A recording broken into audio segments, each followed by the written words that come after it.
Mapasalamato ng duha ka mga mag-uuma ngadto sa buhatan sa Provincial Agriculture Office Compagro, labi na gayod sa liderato ni Governor Bambi Imano. Tungod kay nahimo silang benepisyaryo sa Market Facilitation Program.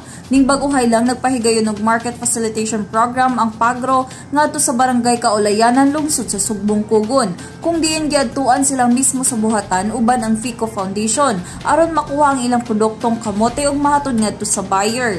Kini nga programa sa Pagro abag mismo sa mga mag-uuma aron di na sila maglisod sa pagbaligya sa ilang produkto. Ang buhatan uban ang FICO Foundation na mismo ang mangita og buyer. Niining krisis nga nasinatian hatod sa COVID-19 usa sa labing apektado ang mga mag-uuma. Dili lamang sa lalawigan apan tibuok nasod ug lisod alang kanila ang pagbaligya sa ilang abot ngadto sa katawhan. Apan mas mapasayo na kini dinhi sa lalawigan.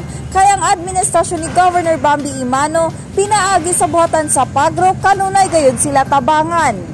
Ako si Lambo Ethel Ipanag alang sa limpyo ug mataro nga panggobyerno. Padayon Pilipino.